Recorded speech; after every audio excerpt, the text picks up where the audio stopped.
Olá, assista agora aqui no TVL Notícias.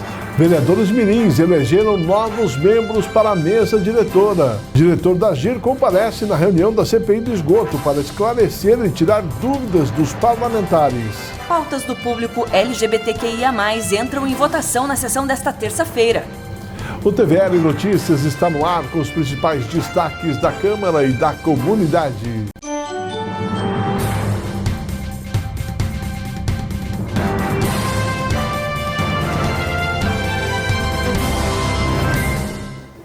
E vamos começar o TVL Notícias falando sobre os números da dengue. Entre os dias 7 e 14 de julho, Blumenau registrou 5 novos casos de dengue, de acordo com o boletim atualizado na última segunda-feira. Com isso, a cidade chega a 396 diagnósticos positivos da doença desde o início de 2025. Ainda não há registro de mortes este ano, porém, no ano passado, 39 pessoas morreram devido a complicações da dengue.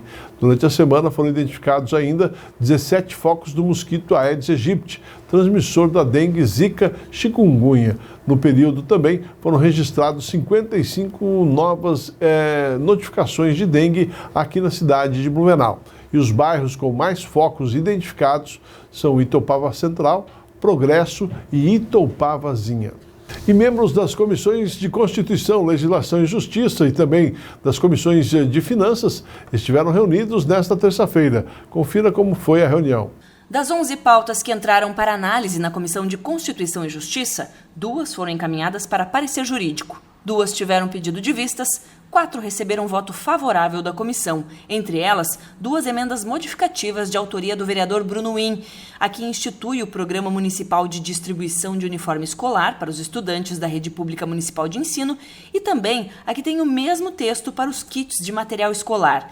De acordo com o autor, o objetivo é trazer mais transparência através das informações e pareceres técnicos divulgados no site da Prefeitura. Outros 3 projetos tiveram parecer contrário por serem inconstitucionais. No entanto, pelo teor relevante, o líder do governo, Flavinho, se comprometeu a levar a proposta para ser implementada pelo Executivo. Um dos projetos é de autoria do vereador Gilson de Souza, que determina a aplicação do questionário MChat para a realização do rastreamento de sinais precoces do transtorno do espectro autista, o TEA, durante atendimentos em unidades de saúde pública do município. E o outro, do vereador Adriano Pereira, que dispõe sobre a obrigatoriedade de notificação com antecedência mínima de 24 horas por meio do aplicativo Ponto aos usuários com consultas ou exames agendados na Rede Municipal de Saúde de Blumenau. Os projetos aprovados também tiveram parecer favorável na Comissão de Finanças e seguem para as demais comissões da Casa Legislativa. Vereadores mirins elegeram novos membros para a mesa diretora. Os detalhes agora no resumo da sessão ordinária mirim. No início da sessão ordinária, os pequenos parlamentares trouxeram para a tribuna da Câmara vários temas de interesse da comunidade. A vereadora mirim Sofia Alves falou sobre a paz. Para muitos, a paz é a ausência de conflitos, mas não somente. A paz é ser você quem é, sem ser julgado, excluído ou diminuído apenas por ser diferente. Se você faz parte de um grupo que foge da bolha de conforto de alguns, você vira motivo de piada ou ataque. E eu acho que esse pensamento retardo nós temos que mudar. O vereador mirim Gerson Magalhães trouxe mais uma vez o tema bullying para a tribuna.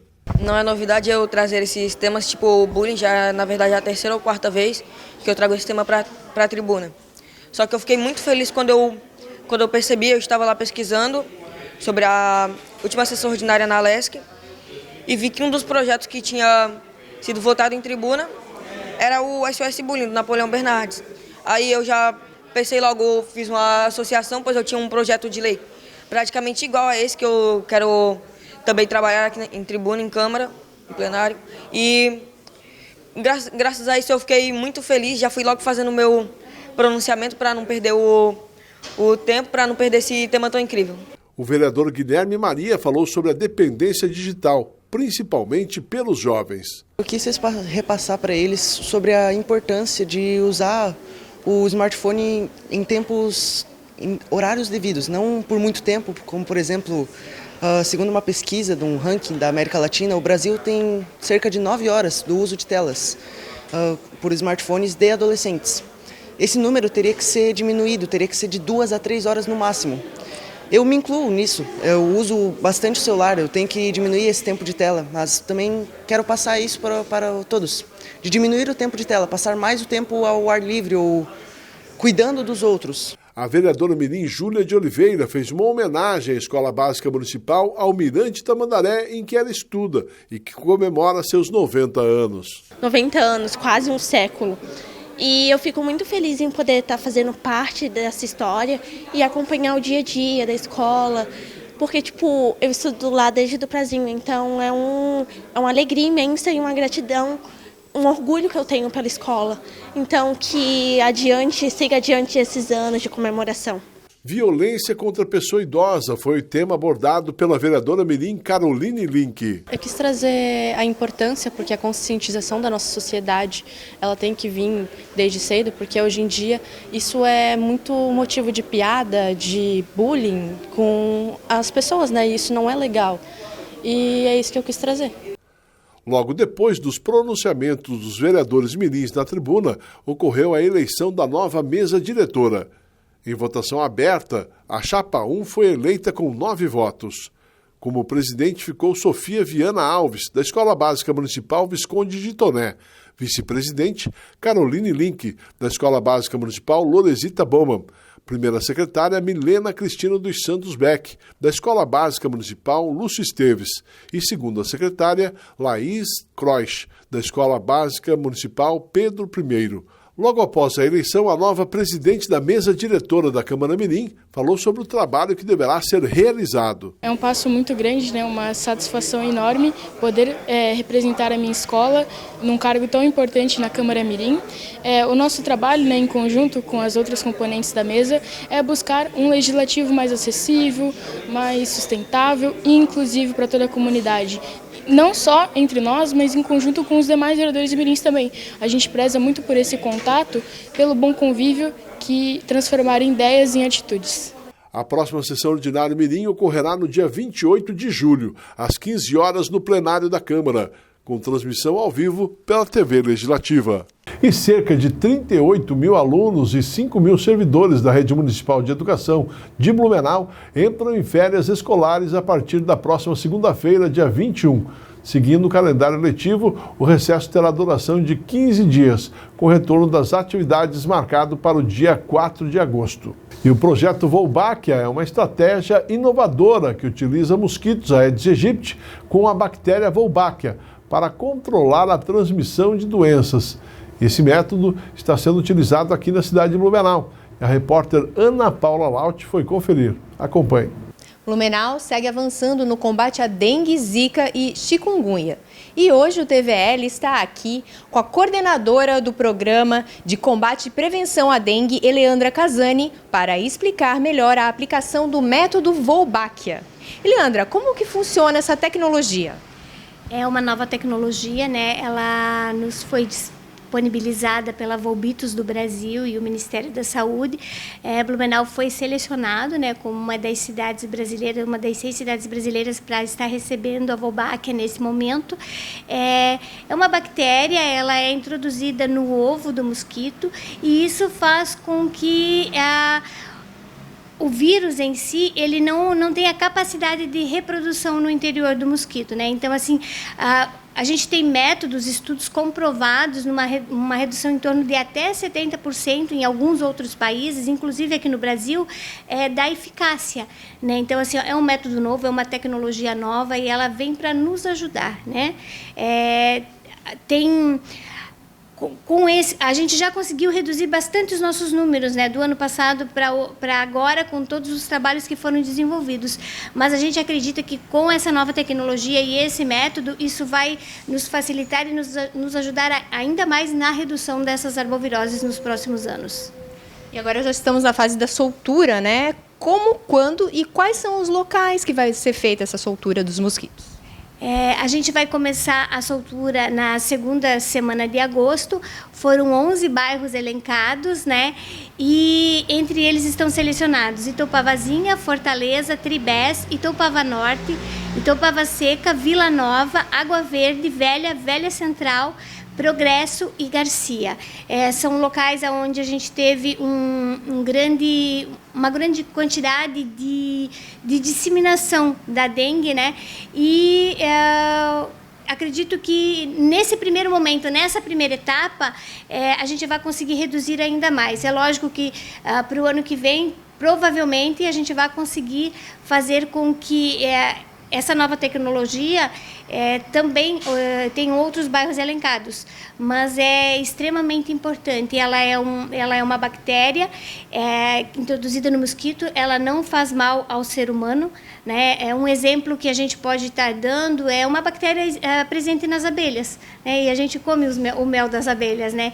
Então ela não é o mosquito, ele não é modificado geneticamente. A partir do momento que ele é solto no ambiente, ele vai se misturar, né, com a população do Aedes local, passar a bactéria para o Aedes local, e isso vai fazer com que haja uma grande redução, né, no mosquito local, e daí eles passam a ser chamados de volbitos, e também eles vão perder a capacidade de transmissão do vírus.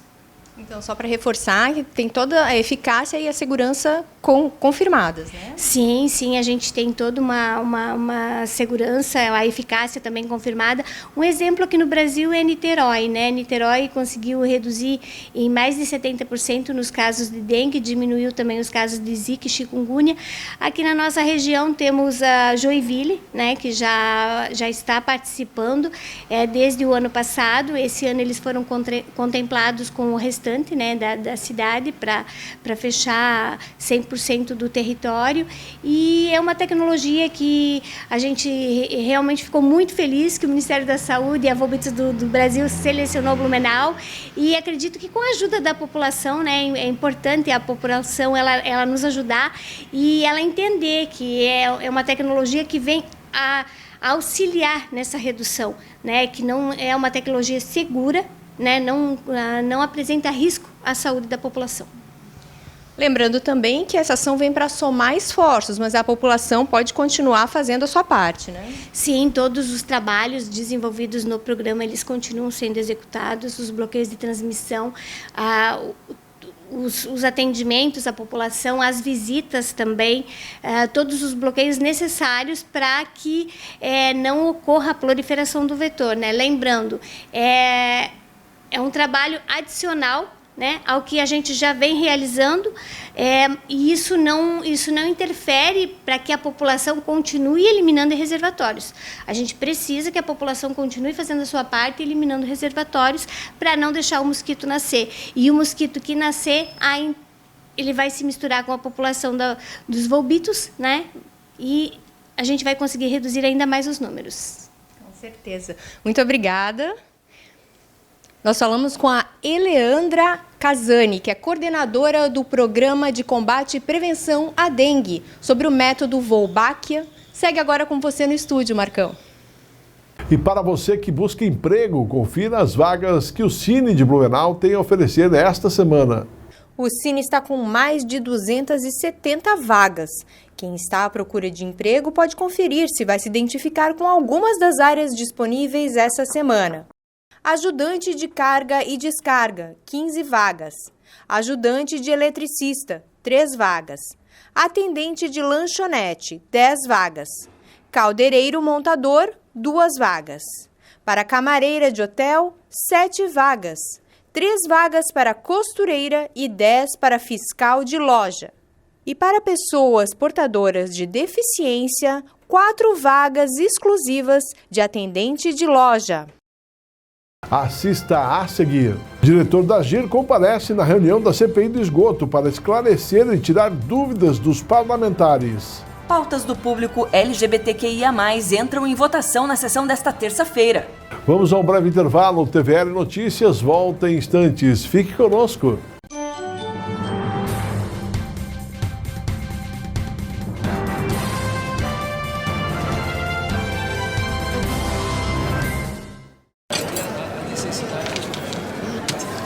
Hoje pode deixar que a conta é minha. Tá, mas você não vai dar nenhuma conferida? A Câmara de Vereadores de Blumenau tem um compromisso com a cidadania e sabe da importância de parar e conferir suas contas. No portal da Transparência, a Câmara disponibiliza informações sobre a gestão de seus recursos para a comunidade. É isso aí, você tem toda a razão. Exerça sua cidadania, fiscalize. Câmara de Vereadores, independência e transparência cada vez mais perto de você. É da nossa tradição essa vontade de fazer acontecer. Todos os dias, todas as horas, conseguimos fazer da tristeza a nossa superação, das conquistas o nosso objetivo. A Câmara Municipal faz parte dessa história, na fiscalização e na promoção de um debate contínuo com a nossa sociedade. Acompanhe as atividades do Legislativo no site e exerça hoje e sempre sua cidadania. Câmara Municipal de Blumenau, fazendo parte dessa história.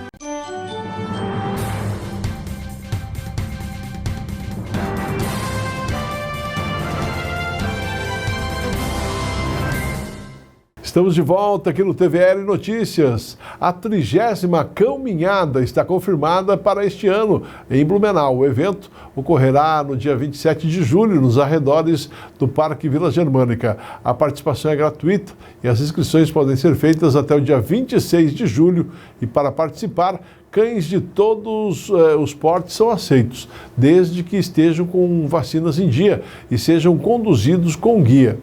E alunos do 6º ano das escolas públicas municipais e estaduais de Blumenau podem aprender mais sobre a natureza.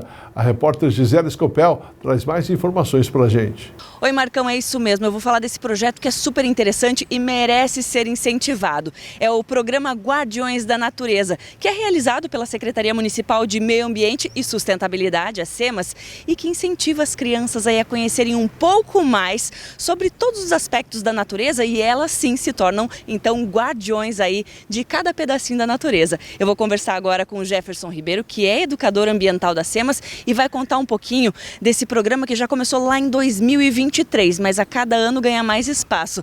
Jefferson está aqui comigo. Jefferson, então 2023 foi o primeiro passo desse programa que realmente mostra para as crianças o quanto a natureza é importante, né? Isso, exatamente. Em 2023, então, a gente iniciou o programa aqui em Blumenau, num projeto piloto. A gente trabalhou com uma escola no contraturno escolar, no caso. Foram mais ou menos ali em torno de 10 encontros que a gente teve com os estudantes, né, em diferentes localidades do município. A gente trabalhou tanto na parte teórica, dentro da unidade educacional, também na parte prática, assim, com parceiros que a gente tem aqui com a Secretaria, no caso a Defesa Civil, a gente tem também a questão do Polícia Militar Ambiental, a FURB, que é a universidade aqui regional, né, que nos auxilia bastante. Então, o SAMAI também, que é a parte do saneamento de Blumenau. Então, todos esses parceiros interagindo juntos, né, nos proporcionaram desenvolver essa atividade com os estudantes. É interessante isso, porque essas parcerias permitem que vocês consigam fazer essa parte prática com esses estudantes e eles conseguem em loco. O que vocês conseguem mostrar para eles nesses ambientes de parceiros que você citou? Então, ano passado e esse ano, né, a gente trabalhou com escolas, tanto no contraturno e no turno escolar, né? Nas atividades externas fora da escola, a gente foi na Polícia Militar Ambiental, onde teve atividades de falcoaria, assim, onde os estudantes interagiram com animais silvestres, né, parte de educação ambiental. A gente também levou os estudantes para fazer trilhas guiadas no Parque São Francisco, no Klaus Feldman, que são unidades de conservação do município, e nós também desenvolvemos com os estudantes visitas na FURB, assim, para conhecer laboratórios, parte de pesquisa científica e também técnicas de taxidermia, né, que são bem interessantes para a exposição dos animais, assim, bem amplo, né? Agora, recentemente, a gente foi no SASBLU, que é um serviço voltado para atendimento de animais silvestres, e ali foi apresentado, então, para os estudantes quais são os cuidados médicos veterinários para essas espécies específicas que são bem diferentes das que a gente tem mais contato no dia a dia, que são os animais domésticos. É verdade. Inclusive, a gente está rodando algumas imagens aí que vocês estão vendo, alunos interagindo, né, aprendendo um pouquinho com essa atividade, com Guardiões da Natureza, tendo contato com esses animais. E aí, Jefferson, é isso que é importante a gente citar. Essa atividade lúdica, essa atividade que permite as crianças terem esse maior contato, o que você vê de transformação nesses alunos justamente em relação a serem esses guardiões, a serem quem vai levar informação para a família, enfim, para os coleguinhas, de cuidado com a natureza? O que você percebe dessa transformação? Então, a gente trabalha muito essa percepção assim de a questão social, né, ambiental, dentro do programa, mas numa vertente crítica, né? Então, o estudante ele trabalha na perspectiva da educação ambiental crítica, onde ele vê todos os processos sistêmicos, né? Toda a relação que existe dentro do ecossistema. Então a gente cria, no caso, assim, atividades e interações para que ele perceba que o ambiente é todo conectado, né? E essas ramificações elas podem se fragilizar com facilidade, né? A gente vê que os estudantes eles começam com uma determinada percepção do ambiente, às vezes até muito romantizada, né? Na questão assim da conservação em si, mas com o caminhar do programa eles acabam percebendo, né? Que pequenas ações ou ações também grandes, né, dependendo da escala, elas vão trazer diferentes contribuições, né, positivas ou negativas, mas que eles como cidadãos, né, eles têm essa capacidade de, na tomada da decisão, criar uma mudança, né, dentro da sua família, do seu núcleo familiar ou até mesmo dentro de uma sociedade, né? Então a gente vê essa evolução com o passar do tempo dentro do programa,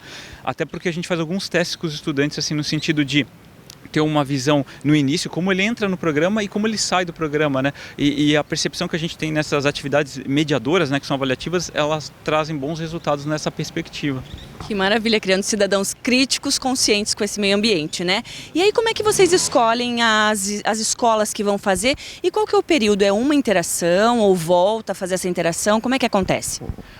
Então, as escolas, no projeto piloto, quando a gente começou, tinha a perspectiva de trabalhar no contraturno escolar. Então, o estudante ele fazia por adesão, no caso, né? Ele tinha interesse de participar do programa, ele fazia por adesão. Mas a gente viu, assim, para ter uma maior participação, né? E conversando com a Secretaria de Educação, a CEMED, a gente viu a possibilidade de fazer no contraturno escolar, porque algumas escolas agora estão ofertando essa modalidade de ensino.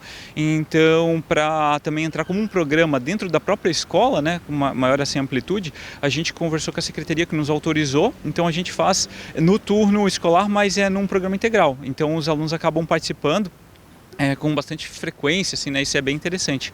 E para as escolas estaduais a gente também está participando, né? No caso, como elas não têm um programa integral de ensino, elas estão participando no turno escolar. Então tem um envolvimento muito grande da comunidade, dos estudantes, né?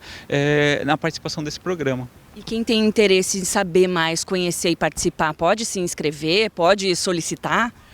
Exatamente. Então, as escolas, né, até acabei esquecendo de mencionar, elas são voltadas, a gente faz uma análise socioambiental, né, da localidade também para verificar, por exemplo, se tem algum problema de inundação na localidade, né, se tem alguma questão relacionada a deslizamento também, né, uma questão mais ambientalmente vulnerável. Essas escolas a gente faz um mapeamento, né, e depois, posteriormente, a gente vai conversar com a escola para ver se ela tem interesse de participar do programa. Então, a gente está tendo essa amplitude de aumentar o programa com o passar do tempo, né? Mas também vai do interesse da escola. Então, a secretaria vai até a escola que está dentro dessa área, né? E oferta para ela, se ela tiver interesse dela adentrar o programa. E a nossa meta é tentar contemplar diferentes unidades escolares nos diferentes anos, né? Nesse processo mais inicial que o programa tem agora, nesses 3 anos, né? Que ele tem de programa. Mas futuramente, quem sabe a gente até pode ampliar para retomar para essas escolas também.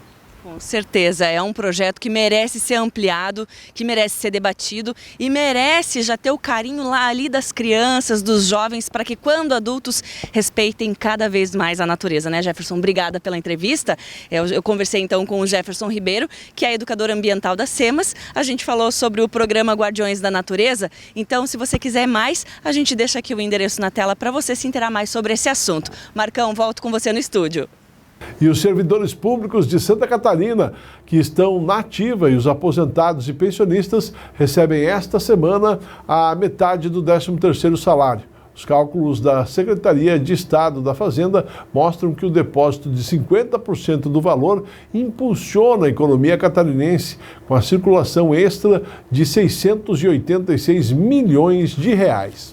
E o diretor da Agir comparece na reunião da CPI do esgoto para esclarecer e tirar dúvidas dos parlamentares. Acompanhe a matéria. Na reunião realizada nesta terça-feira, os membros da CPI do esgoto receberam a visita de Paulo Costa, diretor da Agência Intermunicipal de Regulação de Serviços Públicos, a Agir.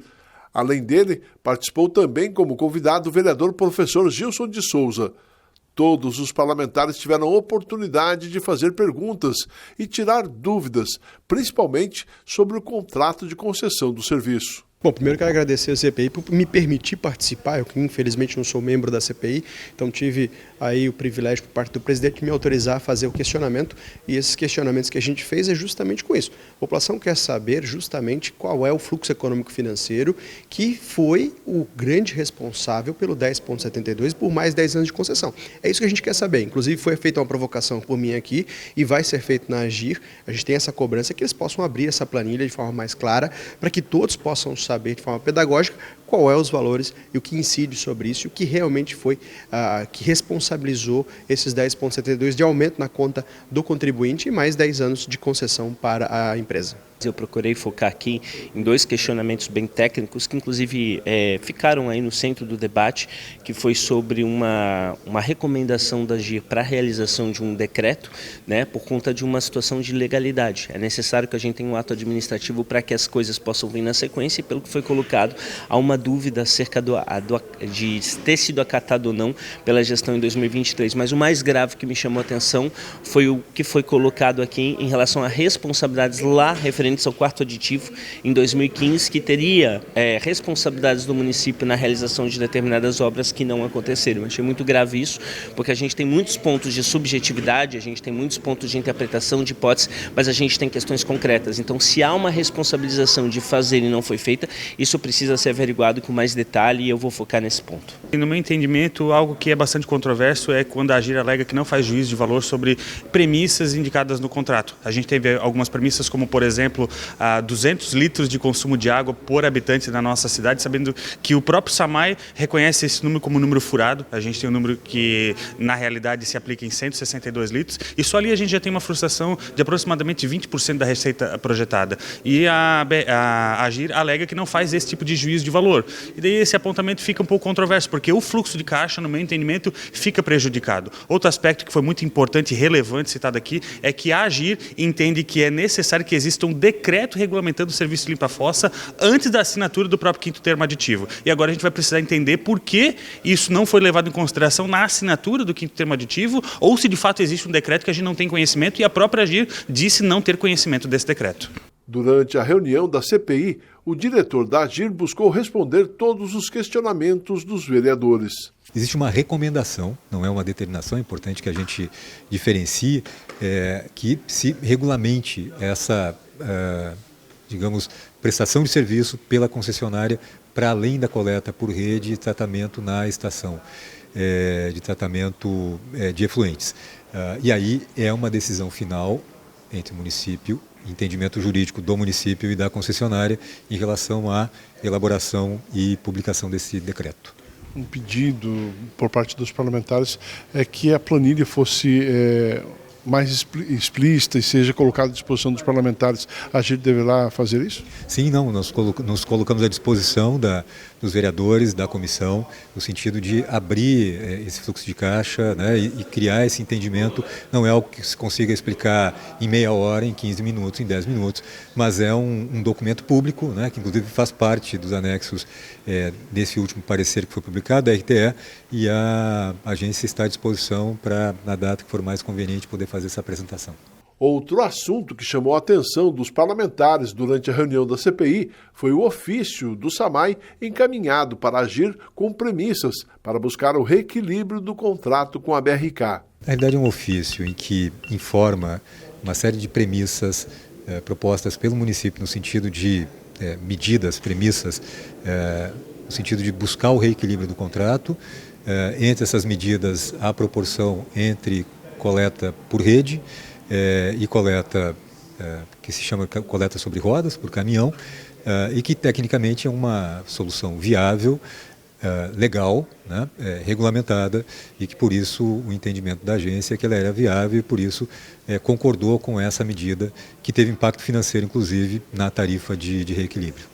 A gente chegou à conclusão de que o ofício 360 de 2024 do SAMAI, assinado pelo senhor André Spezin na gestão passada, ele não foi encaminhado a Agir com diversos documentos que acabariam por embasar a legitimidade técnica desse documento. E o que esse documento versa? Ele versa sobre a solução de fossa e filtro para 40% da população. E é por isso que os membros da CPI entenderam por convidar o senhor André Spezin, que assinou esse documento, para que ele explique para a gente o que embasou essa decisão de colocar a solução de fossa e filtro litro para 40% da população, sabendo que diversas das tratativas junto à AGIR e à concessionária falavam, por exemplo, da solução 70-30. Então não me parece muito razoável que isso seja um ato discricionário do presidente do SAMAI, e a gente precisa saber que ações deliberaram por escolher 40-60. Todas as reuniões da CPI do esgoto são transmitidas ao vivo todas as terças-feiras pela TVL. O próximo convidado a dar esclarecimentos aos membros da CPI será o ex-presidente do SAMAI. O nosso convite ao senhor André Spezin é para a próxima reunião, que ocorrerá aqui na Câmara de Vereadores, na Sala das Comissões, na terça-feira, às 10 da manhã, como já é de praxe nas reuniões da nossa CPI. Vamos acompanhar agora o resumo da sessão ordinária desta terça-feira. Na sessão ordinária desta terça-feira, 5 projetos votados para o público LGBTQIA+, de autoria do vereador Jean Volpato, foram votados. 2 deles não foram aprovados, o que pretendia instituir o Dia do Orgulho e da Parada do Orgulho LGBTQIA+, no município, e o que buscava instituir o Programa Municipal de Apoio e Acolhimento dessas pessoas em situação de violência e ou vulnerabilidade social. Foram aprovados o que busca instituir a Semana Municipal de Conscientização e Combate à Violência contra essa população. Também o que dispõe sobre o uso do nome social e o reconhecimento da identidade de gênero delas no âmbito da administração pública municipal direta, autárquica e fundacional. E ainda o projeto que institui o Plano Municipal de Políticas Públicas para a População LGBTQIA+.